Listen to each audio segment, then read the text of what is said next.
My name is Ray O'Keefe, and I'm an alcoholic. It's good to be in Akron. I suppose there is no AA speaker in the world who wouldn't want to have the assignment that has been given to me this weekend. And I appreciate it. I don't know who on the committee exercised that rare good judgment.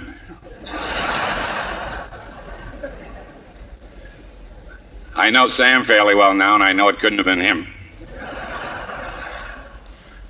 I bring to you at Akron, Ohio, and to AA everywhere, the greetings of the world-famous Mamaroneck Group at Mamaroneck, New York. You have heard of that group, no doubt. The Mamaroneck Group, at a business meeting on Wednesday, authorized me to extend to all of you a very happy Founders Day. The vote of that committee was 11-7.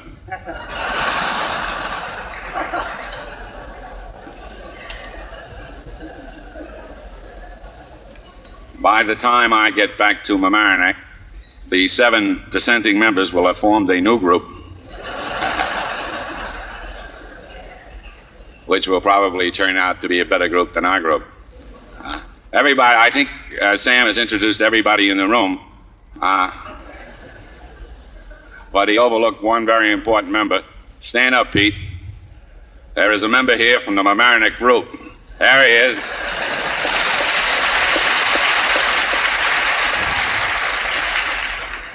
That's Pete Mixon. He's my pigeon. We don't talk about sponsorship, Mamaroneck. We show you sponsorship.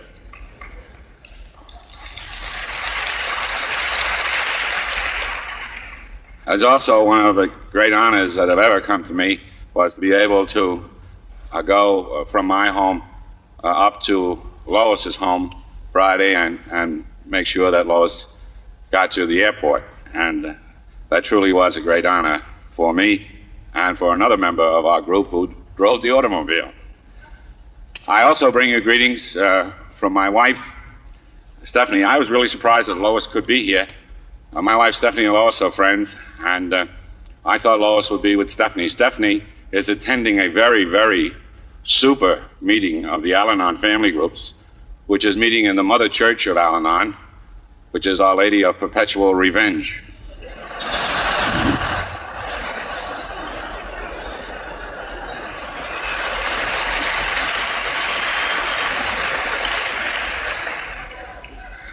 I told Lois I was going to do that. Otherwise, I wouldn't have the nerve.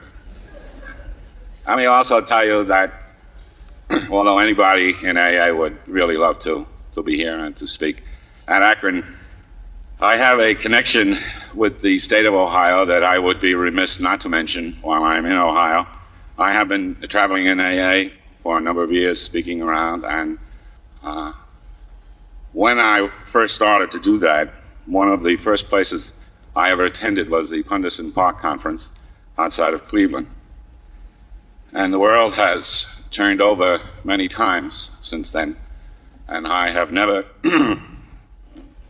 been on an airplane going to an AA conference, including this one, that my thoughts did not go back to Punderson Park, Ohio, because it was there on a Sunday morning that I was given a great gift to see something very clearly for the first time in my life. And for that, and for all of my friends in Ohio who are here and who I have met and greeted once again, I thank you very much. Now, I want to tell you about my drinking, and I don't want you to miss any of this. This is a thrill a minute. This is... I grew up in one of the neighborhoods in New York City, and my neighborhood was rough, and it was tough, and it was Irish.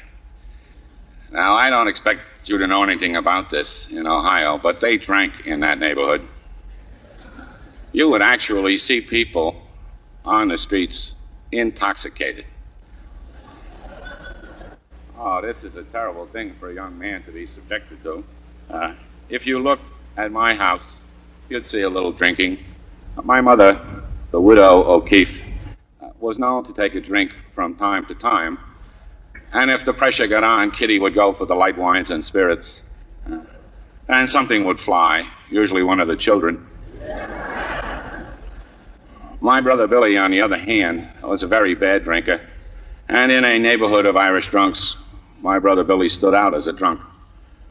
So when I showed up at the local joint and ordered up whatever it was that they were handing out to 14 or 15-year-olds that afternoon, nobody paid any attention to me. It was just another O'Keefe coming by, seeming to do what came so naturally to the rest of the family. I don't even remember what they gave me that day. I suspect it was a beer, but whatever it was, I loved it. I liked everything about it. I liked the way it looked. I liked the way it smelled. I liked the way it tastes. I liked what it did for my head. I liked the noise and the smoke and the confusion. I liked the Irish music and the fistfights. I liked the bullshit. I really liked that part. I was going through the parochial school system, in a manner of speaking, and I got into all of the trouble and all of the difficulties you might imagine a young man would get into going through that system drunk. I was thrown out of high school a record number of times. I held the neighborhood record for being thrown out of high school, a record which was previously set by my brother Billy. When I was finished with high school, or more properly put, when they were finished with me, because someone made a mistake in a small school in New England, I was given a chance to leave the neighborhood. And I went away to college, and my drinking changed. In the neighborhood, we drank beer, and we drank shots and beers, and we call those bats and balls. But in New England, they weren't drinking that way. There were no bars in that state. They sat around the tables. They drank beer out of bottles. They sang college songs, and they wore white shoes in the wintertime. Being a man of no particular moral fiber, I got a pair of white shoes. I learned the words of a couple of songs. I got very collegiate. World War II was ending, and it looked relatively safe, and things were a little slow on the campus anyhow. So one afternoon I went for a haircut and I joined the Navy. I ended up on a minesweeper in San Francisco. And I hate to be indelicate here in the Holy City, but I have to tell you that I had a lot of trouble with my kidneys when I drank. And in the Navy we slept 3 to a tier. Now don't get ahead of me, lady. This is very difficult there. And this is very hard work here. It's not easy. Boy, the new man slept on top.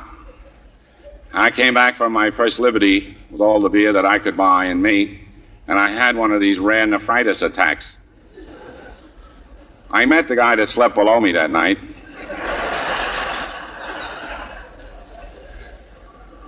I guess he figured he'd be wet sometime in his naval career. It just hadn't occurred to him that it would happen while he was sleeping.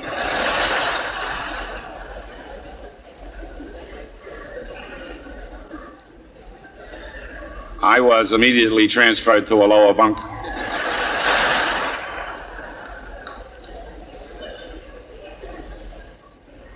One day, this mighty ship of the line, bristling with armament, was floating around in the South Pacific. We were delivering the mail, is what we were doing, and the executive officer sent for me, and he told me something that I was to hear many, many times in my life, and it never helped me with alcohol. In fact, if anything, I think it hurt. He said, "You are a very, very smart kid, O'Keefe." And I agreed with him right away. I thought he was beginning to show good judgment. And he told me if I could pass some examinations, they would send me to the United States Naval Academy. And so in a few months, I found myself in a very fancy preparatory school in Maryland. And I wasn't in that school too long when the executive officer of that school sent for me. He apparently did not have the type experience that the other man had, because he told me there were rules in that school which prohibited people like me from going out through the window, over the fence, coming back drunk, and starting riots. And he suggested that I resign my appointment to the Naval Academy and leave the school. In fact, he put his suggestion in the form of a written order. I thought they would send me far, far away, but with characteristic military efficiency, I was assigned to duty with the yacht of the President of the United States. I would like to bemuse you with tales of intimacy with the President and my participation in affairs of state. Unfortunately, I have no such report to make. It was the Navy. I got paid, and then I got drunk, and then I waited to get paid, and then I got paid, and then I got drunk, and then I waited to get paid. And that's how I spent the balance of my enlistment. I came back from the service back to the... Now, when I went to law school, my drinking changed again. I didn't know much about law school. We didn't have any lawyers in my neighborhood. We had cops and we had priests. We didn't need any lawyers.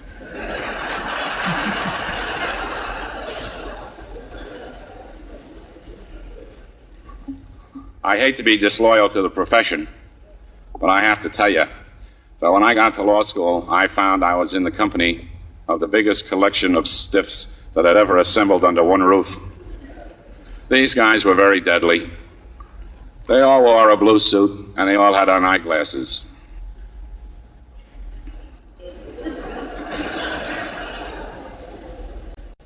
So after I got the uniform,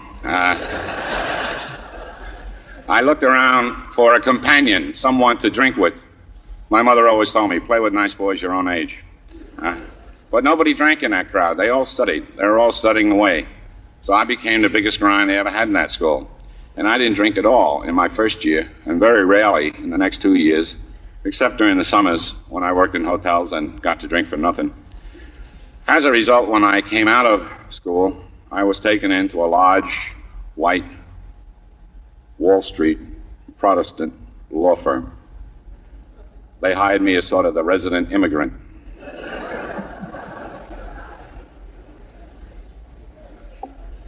My superiors there determined that I ought to be trained as a trial lawyer, and so I was sent very early up to the courthouse in New York City to learn my trade.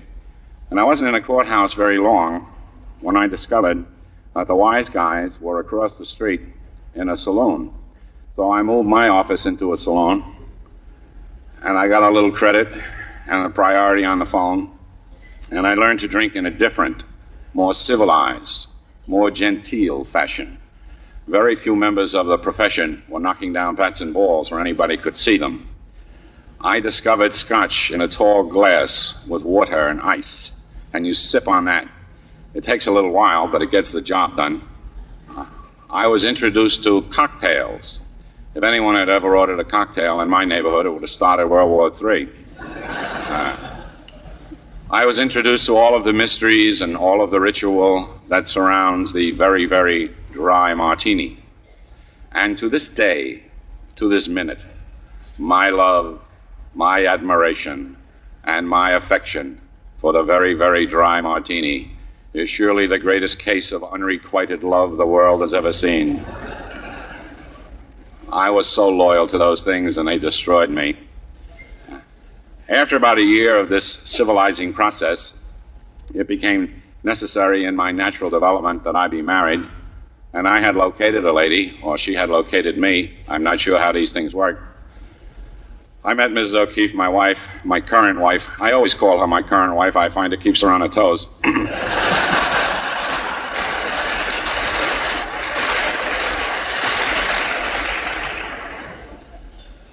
I met Mrs. O'Keefe one summer when I was working in a hotel. I was a bellhop, and she was a guest.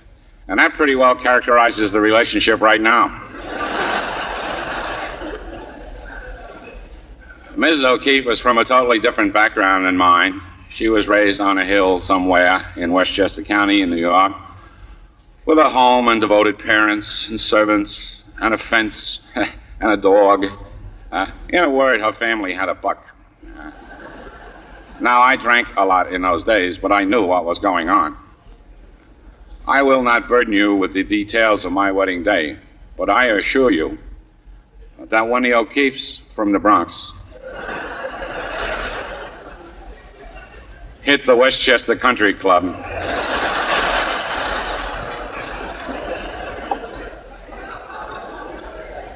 They set a few records.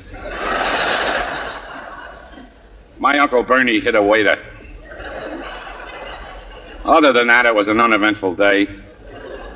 We settled down and set up housekeeping, and Mrs. O'Keefe then began to produce children in a rather boring and monotonous fashion, and with a regularity that's known only to the devout Roman Catholic.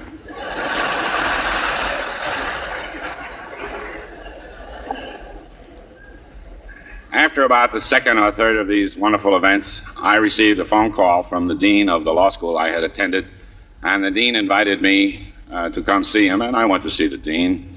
And the dean then invited me to become a member of the faculty and to become Professor O'Keefe. And I responded with great alacrity. And there I was, and he'd say, "How do you do, Professor?" And I'd say, "How do you do? How do you do? Have a drink, Professor? Oh, thank you very much. Yes, yes." I was very nervous about that position, and I knew I drank too much, and there wasn't anything in my background I thought that justified my having that position. I was nervous about it, so I resolved that I would cut back drinking because I knew that I drank too much. I was then 26 years of age. So I tried for the next several years to control drinking, but I was very unsuccessful at that.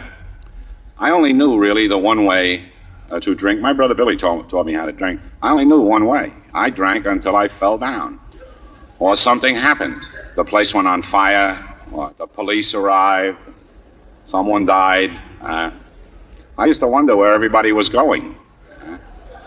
I would see people walking out. Say, what happened? You know, what is the emergency that he has to leave? So I moved around in this period, but I tried to to cut back for a number of years, very unsuccessful. So I finally, after 3 or 4 years teaching, became secure in the teaching. So then I went back out to drink the only way I knew how. And during this period of time, too, I moved around New York and did all of those things that young lawyers try to do to establish themselves. And I moved around, and I served by appointment of the governor of the state of New York in a number of capacities, and I was teaching, and I was with a law firm, and I was in politics, and I ran for office and lost.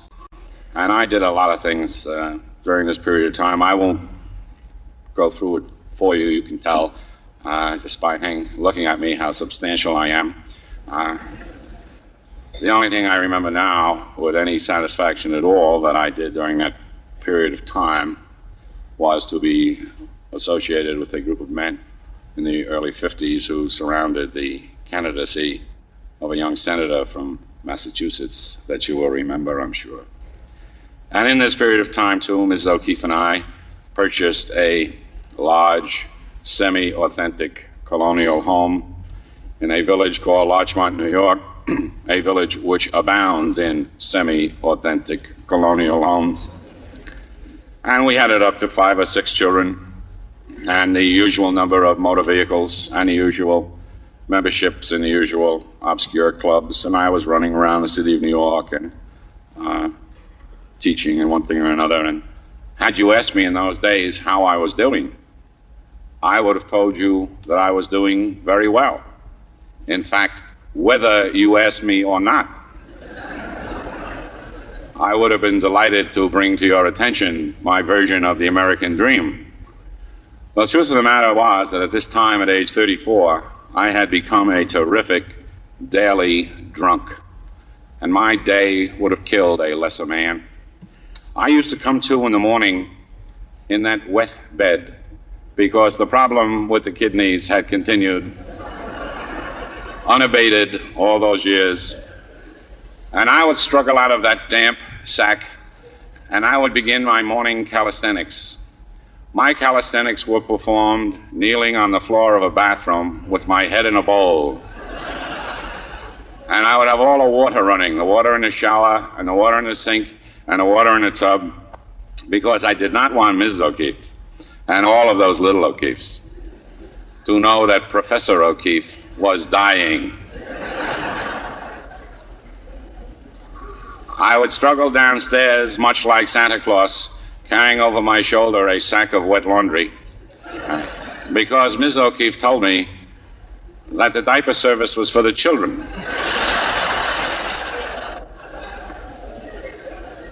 And she did not think that a lady of her extreme breeding ought to do the wash of a 34-year-old bedwetter.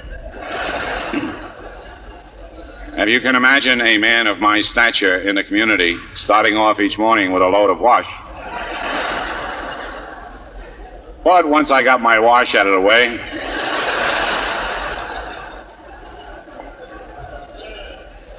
help was at hand. I used to keep a quart of vodka in the refrigerator. My children call that Daddy's juice.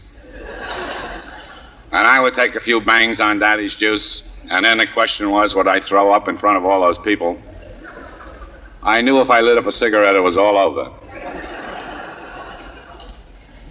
I would take the train into New York City, and if the train got all the way into Grand Central, then help was again at hand, because if you know New York at all, Grand Central is really not a railroad station. It is simply a collection of saloons that are connected by tunnels. And I'd scurry around the tunnels and pop up like a mole here and there and have a few. Sooner or later, I would get to the school, and as soon as I entered that imposing institution, my first thought was, how do I get out of here? And I would get out of there, and I would tear across town and steal. Every morning, I would steal $20 from the petty cash. This drove several bookkeepers to distraction.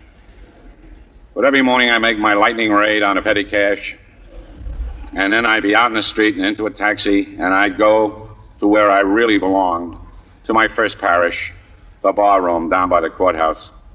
And by this time, the other lawyers were treating me like a mascot.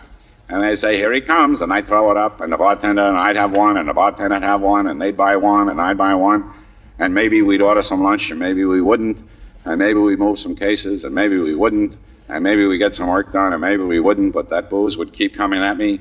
And whiskey made me very, very intelligent, and I had it figured out that at around 2 o'clock in the afternoon, I was really on the top of my form, so I would be in another taxi, and I'd be head for the law school in order to inflict myself on those poor, unsuspecting students who had come to study law at my feet.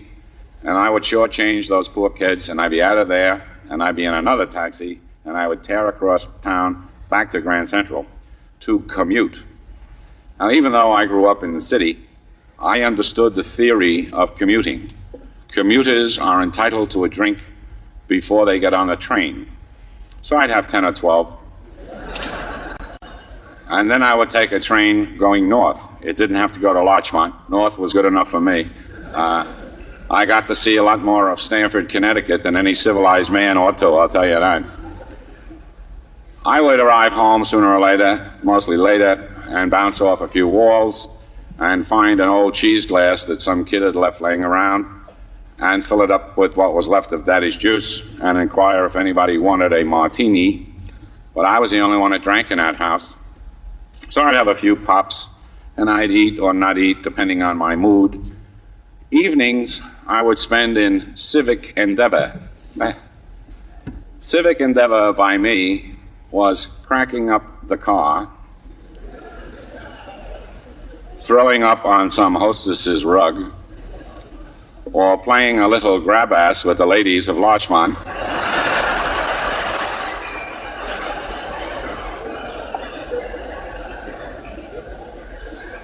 And a sorrier-looking crop you never saw.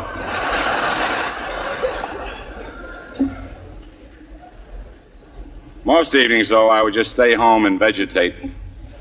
And I would watch television with one eye like that, trying to get those sets to come together. I'd be there like this, and I would drink, and I'd watch television. I would go through all the programming. I would go through the programs, and then through the news, and then through the Late Show, and I'd be watching. And then through the Late Show, and I'd be there watching, and finally, my big moment would come when they would play the Star-Spangled Banner. And the destroyers would come through the water, and the Marines would go up Mount Suribachi, and the airplanes would fly over, and they'd be playing that song, and I would cry. Oh, would I weep and sob? And then I'd go upstairs and wet the bed, and that's it.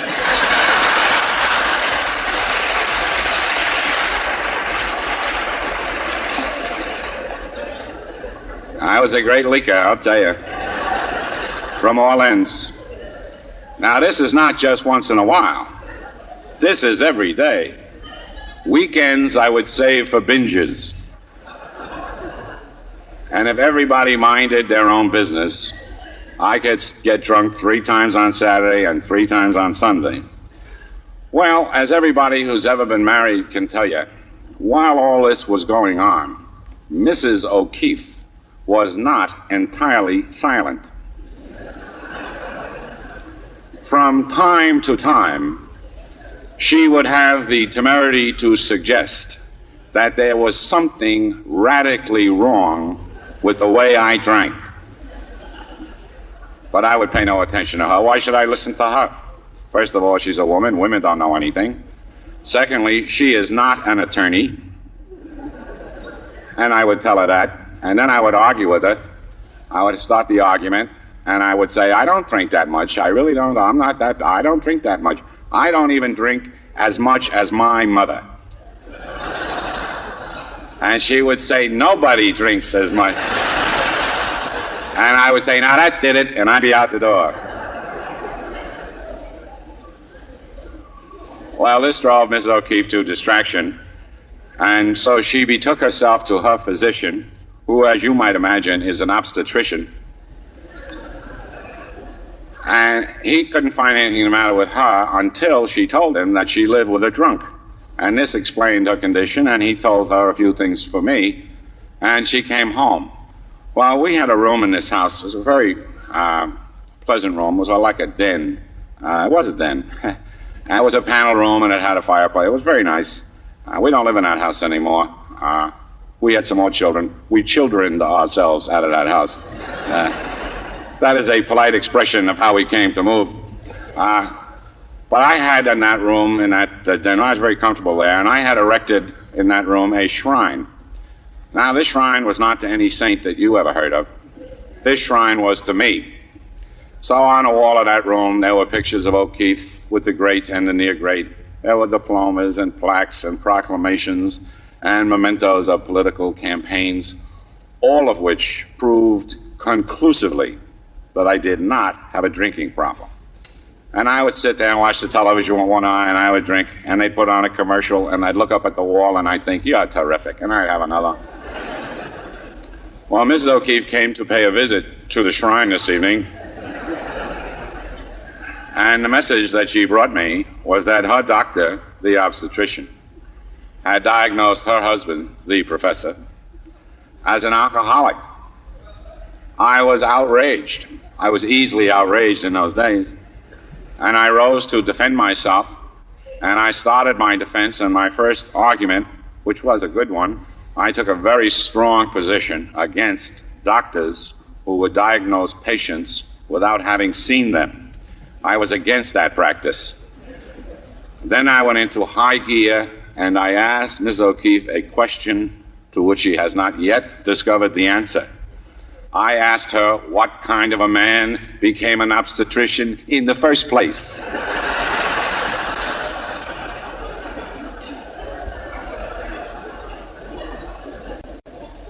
And I was off and running in one of my usual fashionable arguments.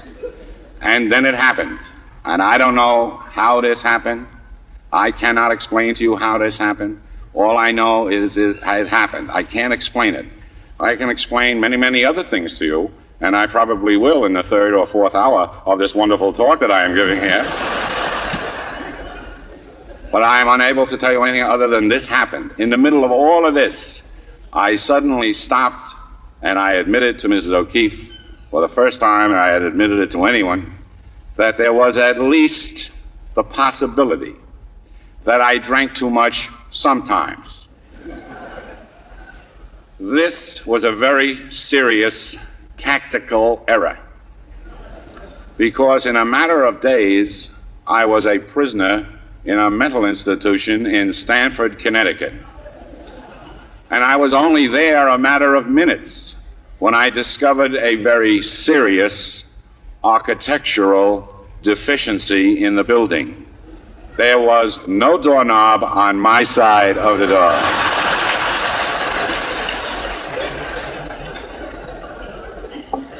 They had sandbagged the old professor. And I was overcome with great feelings of outrage and self-pity because in addition to these terrible circumstances in which I found myself an innocent person, it also happened to be the occasion of my 35th birthday. And I mentioned this to a man in a white coat who was passing by.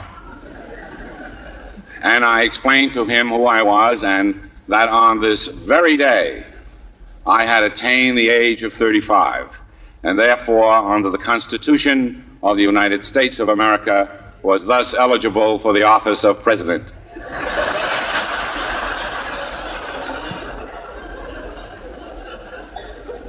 He urged me not to plan any campaigns. He said that there were 2 other presidents in residence,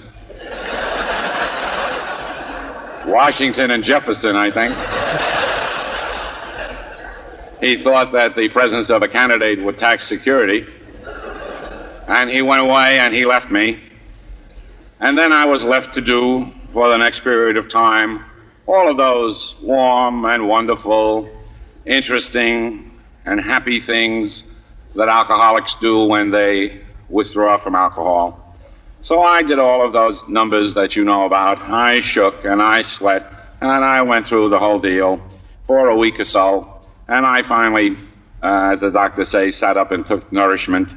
And I was then visited by the staff of the hospital. And they, of course, were psychiatrists. And the first one in to see me was the head of the hospital. And I would have expected no one less. And he fixed his cool professional glance upon me. And he asked me that question that so many people insist on asking alcoholics. It's such a terrific line of inquiry. He said, "Tell me, Professor, why do you drink so much?" So I told him. I told him of my wealthy parents. I told him that Momsy and Dada used to travel a lot, and that I had been left in the hands of cruel servants.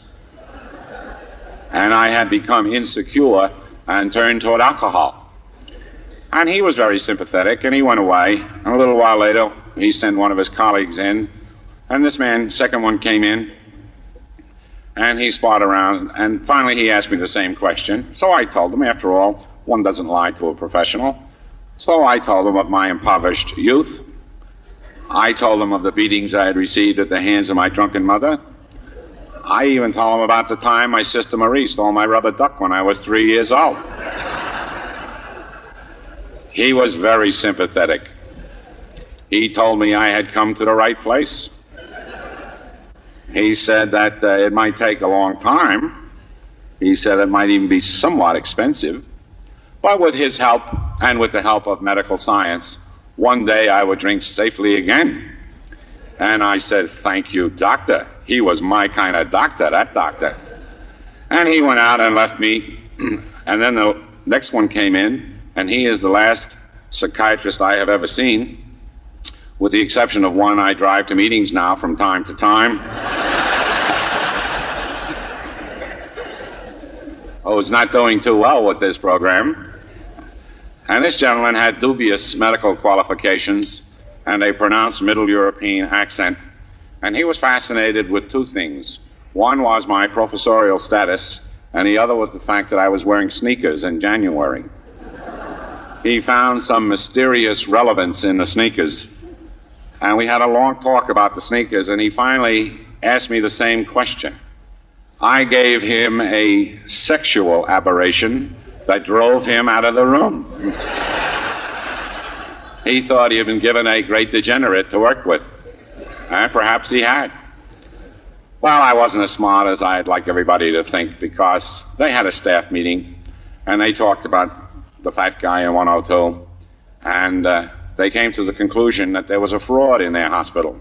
And so they sent for Ms. O'Keefe, and poor Ms. O'Keefe had to come up through the snow and the ice. And I was brought into a large room, and she was in the middle of the room hysterical. And she told me that I was in grave danger of being expelled from a mental institution. I said, "Let's go." But she prevailed upon me to stay. And she was determined that I would become sober if it took the last dime her father ever made. And almost did. Well, I went back over to where I was staying, and I was engaged in a Monopoly game with 3 other gentlemen who were there, not for alcoholism, they were just there. And we had this Monopoly game going, and one of them was under the impression that I was his real estate broker. And if you know anything about the game of Monopoly, and some nut thinks you're his real estate broker, you can do very, very well. I had lots of hotels. I was doing great. And I figured I had another month left of the Monopoly marathon. And a couple of days later, they said that I had another visitor, and I didn't know who that would be, so I was sent to my room to wait. And I sat and waited, and through the door of that room came this big, tall, imposing-looking guy. And he told me that he was from the Darien, Connecticut group of Alcoholics Anonymous. And I went after him. Said, Alcoholics Anonymous? Are you out of your mind? And I started. And he told me to shut up. I figured he had not been properly instructed. I figured they had not told him who it was he was speaking to. So I continued to speak. He told me to sit down and to shut up and to listen to him. Well, he was a very tall, imposing-looking guy, and I was not a well person. And so, for the first time in 35 years, I sat down, and he began to explain to me, as we are instructed in our book, Alcoholics Anonymous, what had happened to him. He told me his story in a general way. He told me how life had been for him drinking.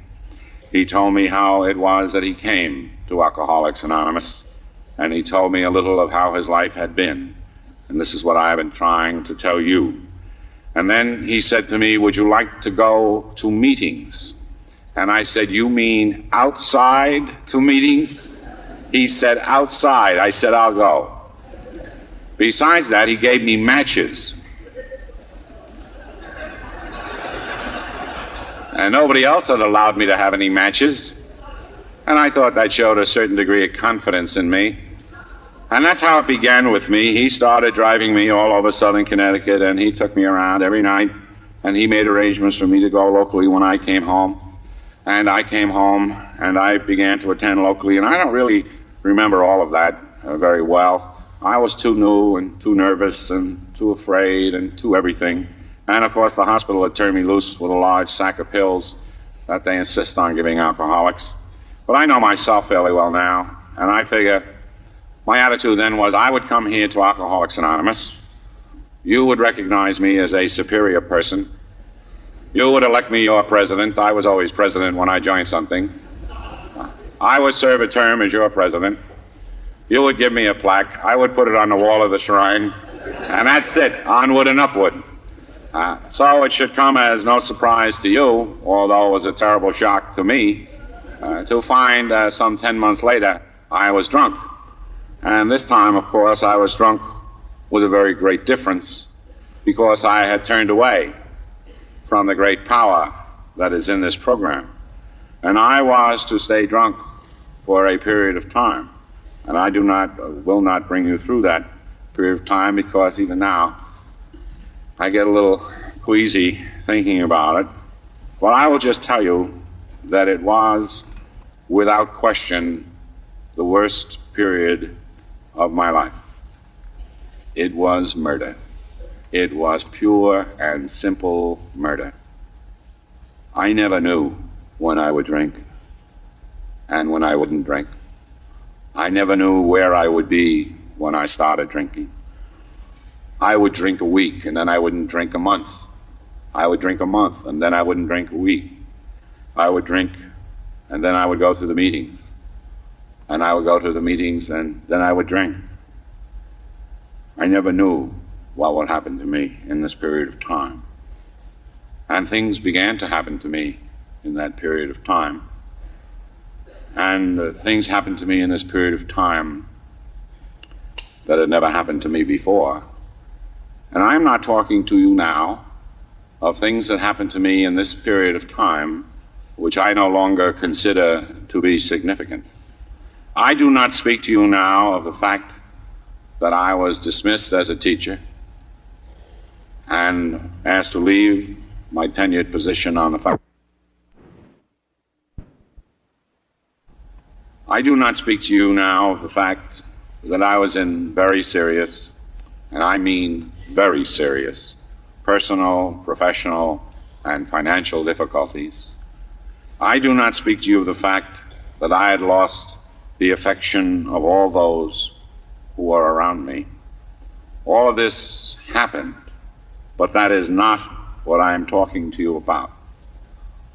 What I now speak to you about, and which I now see was happening to me in this period of time, was that there was in my case, and perhaps in yours, a terrible, terrible wasting of my spirit. My spirit, that thing that separates me from my cat and separates me even from each of you. That spirit which gives to this form the individuality which it has. And that was a spirit which even I had seen had once burned in me so bright. And by this time, there really was not very much left. And what made it so terribly worse was that if I gave this any thought at all, I thought that there was nothing that I could do, because I had been here, and this didn't work for me. And by this time, I had been everywhere else. I have been through the drying out places, I've been through the hospitals, I've been through the doctors, I've been through my wife's clergy, I've been through the money, I've been through the banks and through the jobs and through my friends, and I have been through it all. And if I gave it thought, there was nothing that I could do about this. And of course, I knew about drunks. I knew about drunks. I remembered. I'd been to the funerals. I'd seen what happened. I had a good memory. And so I figured, this is how it is with me. It's that way with a lot of people, and so that's the way it is with me. So what? And of course, when you're alcoholic and you're Irish and you think like that, you despair. And when you despair, of course, I drink. And so I drank. And I had no hope about it all. And I continued to drink. And then one day, my time came. My time came one day. My time came. I say to you, and it is simply my opinion, but you will know what I mean when I tell you that there is a time for all of us, and there is a time for each of us. I think there is a line somewhere beyond which we simply are not permitted to cross. And I say that there is a point somewhere beyond which we simply are not allowed to sink. And I say to you that there is a level of pain somewhere beyond which no one is required to endure. It is different, I think, in each case. We all come to this point and to this line in our own way, but it is different for each of us. For some, it may be death. And that's how it was for my brother Billy. Billy died last May in a veterans hospital in Minneapolis of alcoholism. cirrhosis of the liver, esophageal varices. Billy died alone, without family, without friends. And he was a far piece from the neighborhood. But my brother Billy doesn't drink anymore. And that's one way to stop. And for other people, of course, something less than that, maybe even something trivial. But we all come to it in our way. And my day came one day when I did not expect it, and I really wasn't looking for it. It was a day that was not too much unlike many other days. I was 3 or 4 days away from a drink. I was nervous. I was upset. I was in my office, and I was thirsty. And I thought I'd go have a couple of pops, calm down a little. Instead of that, I did something I had never done really before. I called someone who is a longtime friend of mine and a longtime member of this program, whose office was nearby. I asked him if he would come see me. His name is John, and he is my sponsor. And of course, John came. And he came through the room, the door of that office. And he looked so good. And I felt so bad. So I asked him, I said, John, what do I have to do to be as successful as you are in the program of Alcoholics Anonymous? John gave me that look he has, and he looked at me and he said, don't drink. Go to the meetings. Well, I didn't want him to tell me that. And I told him I didn't want him to tell me that. I reviewed my background. I said, tell me something a little more complicated. He gave me that look. You know that look? That look that long-time AA members reserve for smart-ass people?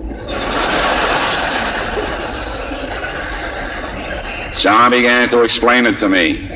He said, if you don't take one drink for one day, there is no possibility that you can get drunk. Now, wouldn't you think a smart guy like me would have figured that out? I said, you see, John, you don't understand, John. Let me tell you something, John. I said, this is murder here. This office is no place for me to be, John. I can't work in this place anymore. This place has got to go, John.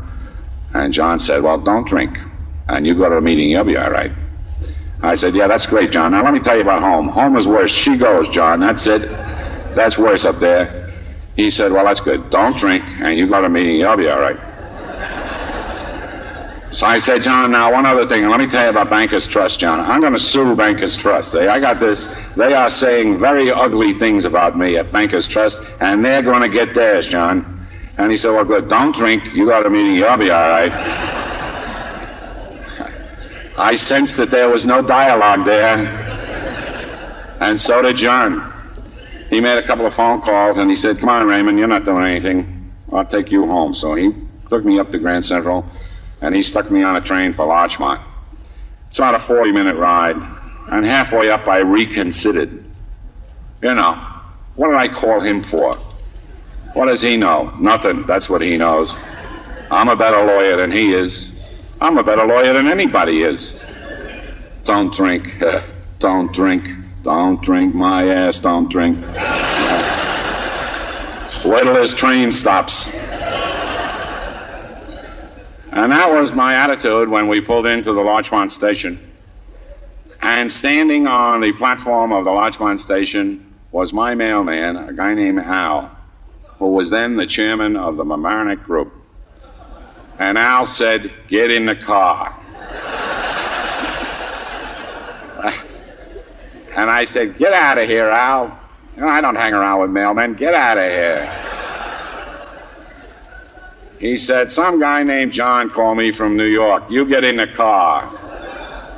Well, a man of my stature cannot afford to have a fight with anybody. So I got in Al's car. And I said, Al, I'm in a lot of trouble, Al. And Al said, well, don't drink. You go to the meeting, you'll be all right. And if some of you are new and are foolish enough to seek my advice, or if you come by the Mamaroneck group, that's the advice you will get. Don't drink. Don't drink. Go to the meetings. You'll be all right. Al came back to my house that night, and he took me to the Mamaroneck group. And I didn't have a drink that day. And I haven't had a drink since. And it seems a long time, but it really isn't. First, I had that day. And I had that day because two members of this fellowship were so filled with the gratitude of this fellowship and with the message of these men of love and of service, that they took what God sent them that day, a dishonest, arrogant, drunk of a man, and they gave him a day. They gave him love and service. And because of that day, there have been other days. And I used to see John every day. He'd find me somehow in the courthouse, and we would eat or we'd talk or something. And I would see Al almost every night. And after I had a few months or so, John said to me one day, "You know, Raymond, you're not a bad fellow after all." He said, "You hang around pretty good. And you don't drink. And you go to meetings." He said, "There's more. There's a great deal more." He said, "There is much more to Alcoholics Anonymous than simply not drinking and going to meetings." He said, "It's time for you to learn something of the program. Start to read the book, Alcoholics Anonymous." And because I am the way I am, I said, "Oh, John, I have read the book, John. Rarely have we seen anyone fail to us thoroughly." And he gave me the look. And he said, "Read it again." And I said, "Yes, John." Because he had then brought me to that point to which I hope your sponsor has brought you. That no matter what he said, I would say, "Yes, John." And so I began to read again the book, Alcoholics Anonymous. And I was appalled at my initial ignorance. When I first read the book, of course, I came to the conclusion that it was not a very well-written book. That was in my capacity as literary critic. But then I figured, well, it's not really supposed to be great literature. It's sort of a how-to-do-it kind of a book. And I did not understand then or appreciate that the book was more or less the chronicle of the early members of this program, and that there had been this wonderful meeting that we celebrate in Akron, and 5 years had followed before the book appeared, and that the book contained the experiences of those 100 or so men and women who had become sober by the time the book was written. I did not understand that the steps that are contained in the 5th chapter of that book are steps that these men and women took on their way to becoming sober, and that they were taken literally by these men and women. I thought when first I came to Alcoholics Anonymous that if I told you that my name was Ray O'Keefe and that I was an alcoholic, I was doing something about the first step of this program. Of course, that's my name, and I'm an alcoholic. But the men and women who founded this program did a great deal more than simply identify themselves as alcoholics. They admitted that they were powerless over alcohol, that their lives had become unmanageable. Their lives had become unmanageable because they were powerless over alcohol. It was all one thing with them. They were powerless. They had no power. They were without power. It says in our book that the great dilemma of the alcoholic is his total incapacity for power. He has no power. He is powerless. But they didn't drink, and time began to pass for them. And time has passed for me. And time has passed for the great celebration of Founders Day. And if you come here new, my brothers, time will pass for you. And time has a way of passing in the program of Alcoholics Anonymous. It passes one day at a time.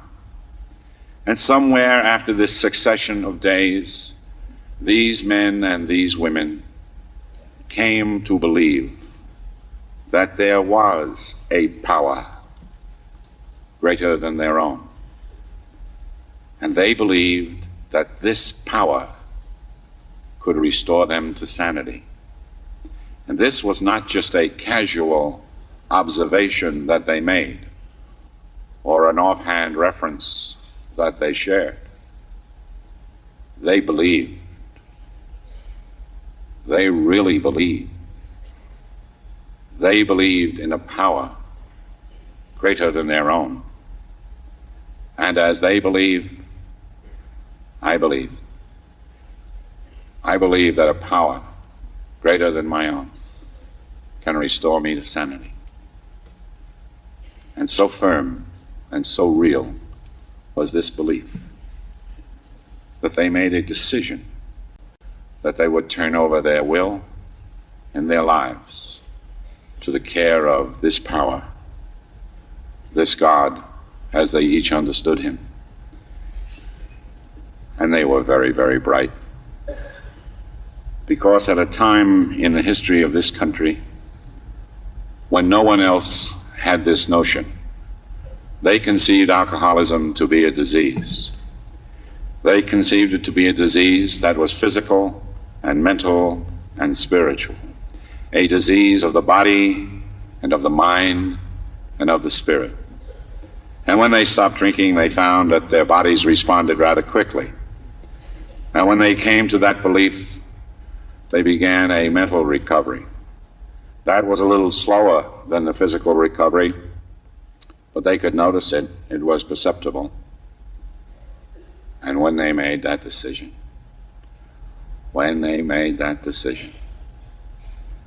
well, to turn over their lives, that was not so much. They had already admitted that their lives were unmanageable.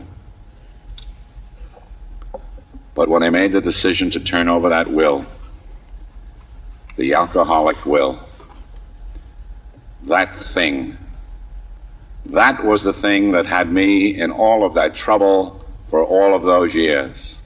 I was precisely what the book described, an extreme example of self-will run riot. And when they were able to do that, when they were able to make a decision to turn over that will, when they were finally able to give up and to let go and to let God, they continued not only a spiritual recovery, but they set down the basis for a spiritual way of life to which you and I are heir. They gave that to us. And they were bright enough to know, too, that it wasn't enough to simply stop drinking and start praying. A lot of people have tried that. It doesn't seem to work. They knew that if they were to be successful, if they were to be sober, somehow they would have to change. And in order to effect this change in themselves, they began a searching and a fearless moral inventory of themselves. They could be searching because by now they were relatively clear. They could be fearless because they had turned over their lives to the care of a God of their understanding. Imagine an alcoholic without fear. That's impossible. It embarrasses me to tell you that the ruling emotion of my life when I drank was fear. For all of those years, the great man and the boy professor was afraid most of the time. But this program helped with that. And when they were finished writing this inventory, so great was the love and the affection of these people, one for the other, that they were able to readmit that inventory to themselves and to this God of their understanding. And they brought it to someone else and shared it with them. And it was very valuable for me to finally go to my John and show him that inventory. And these men and women found that they were in the process of becoming honest with themselves. You know, I spent an awful lot of time when I was drinking making sure that everybody knew who I was. And I made twice as sure that nobody knew what I was. And it was a great relief for me to go through this process with my sponsor. And then they developed an attitude which took me a long time. I struggled to become entirely ready to have God remove all of these defects of character. And with great and compelling logic, they went to this God of their understanding and they humbly asked that God to take from them their shortcomings. And it was working for them. And they knew that. And they knew too that they had not come here alone. They knew that in their lives, as certainly in mine, there was a great deal of wreckage. A lot of people had been harmed. And so they wrote a list of everyone they had ever harmed. And they became willing to make amends to everybody on that list. And they didn't just talk about it. They did it. And who would know better than you here at Akron how Bob spent his first day dry. He had a drink with Bill. Bill gave him a bottle of beer outside of the hospital. He came out of work and he drove around Akron and he got home late that night. And Bill asked him where he'd been. And he said he was out mending fences. It's an over-month expression. Bob was making amends the first day that he began. And I don't think we need wait too long in this program to do whatever it is required of us. I don't think we have to wait that long. I think easy does it, but do it. By this time, these men and women understood that they had been given something very precious. And so they resolved that they would maintain it. And so they continued to take inventory. They knew they could not afford the luxury of a resentment. They knew if they were resentful, if they were hateful, they would drink. And if they drank, they would die. It was simple with them. And so when they were wrong, they promptly admitted that they were wrong. And so great and so real was their reliance upon this power, this God of their understanding, that they resolved to improve their conscious contact with this power. And they did that by prayer and by meditation. They meditated. They gave thought to their condition. They considered who they were and what they were. And they engaged in a very fine and very excellent form of meditation. It is a form of meditation in which you are now engaged. They listened. They listened on the odd chance that this power would speak to them.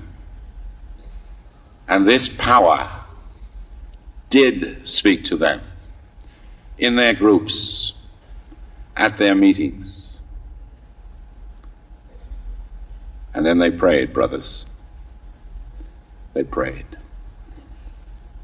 And nobody needs to be told by me the value of prayer.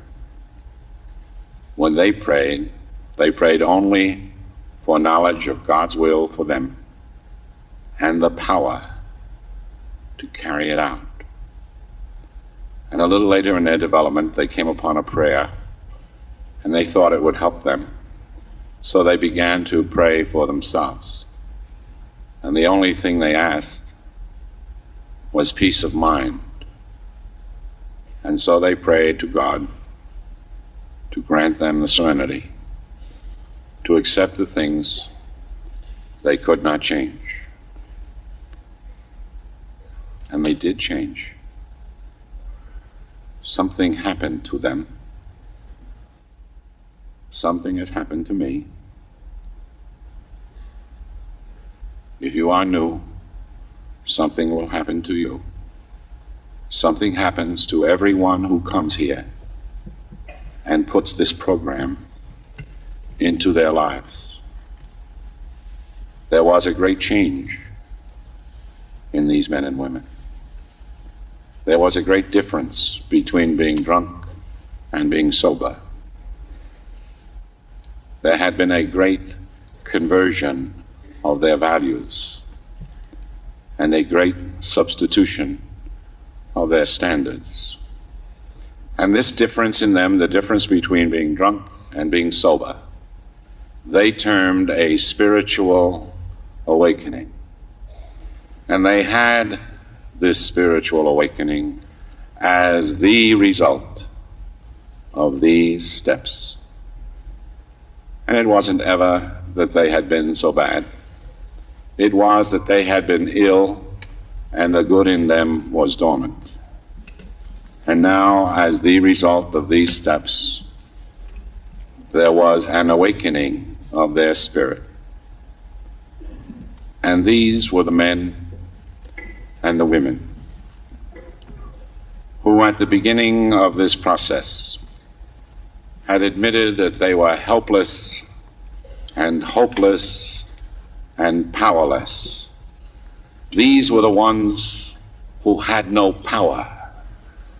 And having had a spiritual awakening as the result of these steps, they found that they held in their hands and in their hearts and in our program the greatest source of spiritual power that the world had ever seen. They actually had the power to arrest the disease of alcoholism. They actually had the power to save life. And the only thing they were using was the great power of example of one drunk for another. I wanted to be like my sponsor. And armed with that power, and having had that kind of a spiritual awakening, they went forth from this place to carry the message. And they did that so well that 20 years later, that message was brought to a dishonest, arrogant man in the town of Mamaroneck in the state of New York. And that, my dear, dear brothers, is a long, long way from Akron, Ohio. And they knew, you see, they knew what my sponsor knew. They knew what Lois knew way back then, that there's a great deal more to this program than a simple device to keep me from drinking like a pig. They knew that what had been given to them was an entirely new way of living. And in order to enjoy that new way of living, they resolved that they would practice the principles of this program in all their affairs. And so where they had been, as I was, very dishonest, they tried not to be dishonest. Where they had been, as I most certainly was, very, very arrogant, they tried not to be so arrogant. Happily for me and for all of us, and as my friend Max read tonight, they said we need not be saints. They said it was not a program of spiritual perfection. They said it was a program of spiritual progress. And my sponsor told me, and so I believe, that I can progress in this program if I don't drink and go to the meetings. I could keep you, and I would love to, for many, many more minutes and tell you of all of the good things that have happened to me, wholly and solely and simply because I am a member of the world-famous Mamaroneck Group, which is, of course, the best group in all of AA. And if you don't feel that way about your group, may I suggest that you get a new group.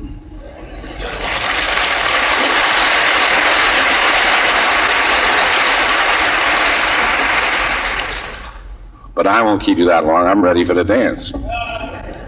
I know that if you have a good wish for me, and I'm sure you do, no matter what it is you may wish for me, it has already happened in my life, solely and simply because I am a member of the world-famous Mamaroneck Group. You know, they kid me in that group, and sometimes they kid me and needle me a little about all this traveling I do. One of them on Wednesday was complaining that I actually travel too much and stay away from the group. And this lady said to me, "Beloved leader," which is their form of addressing me, "why is it you're always traveling and staying away from us?"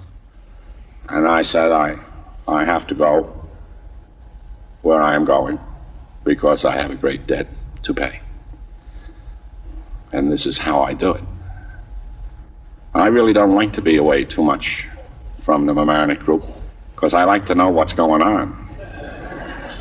I was in Tulsa, Oklahoma last time, and in my absence, one of my spies reported to me that while I was away, one of those real smart ones had put the think sign where the easy does it sign belongs.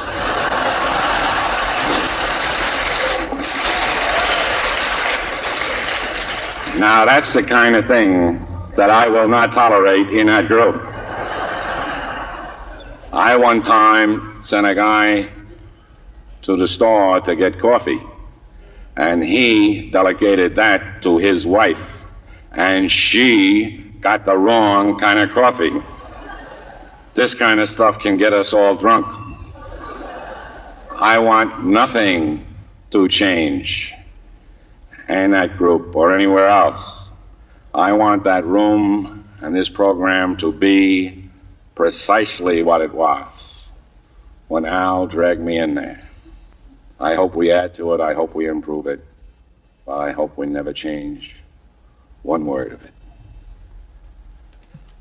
While it's time, everywhere I go, I leave with something that's in one of our pamphlets.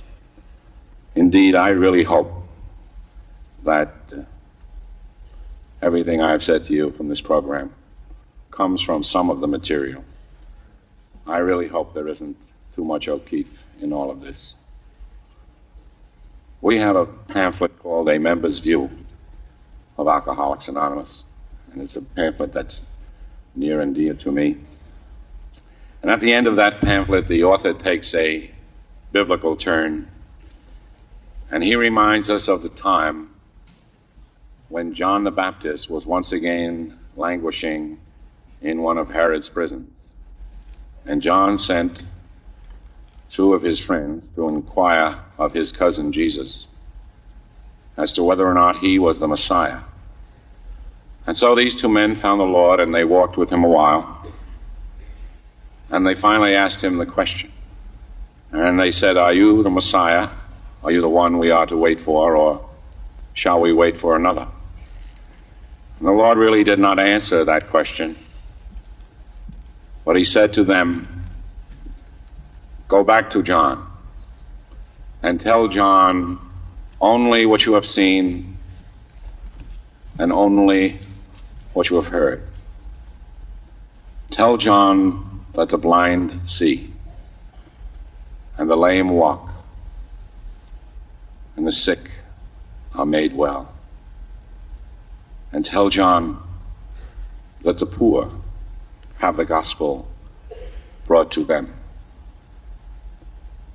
In my early training, I was told that the word poor in that context could mean poor in spirit.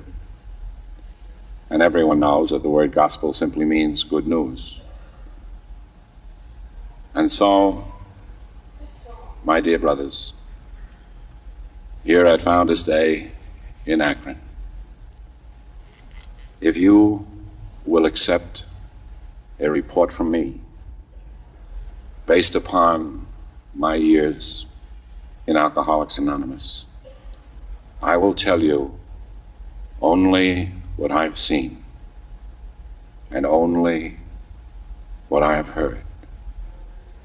And based upon those observations, it seems to me that the blind do see, and the lame do walk, and most certainly, my brothers, the sick are made well. And I have seen over and over and over again, through the longest day and into the darkest night, the good news of this program of love and of service brought to the alcoholic who still suffers, the poor in spirit. God bless you.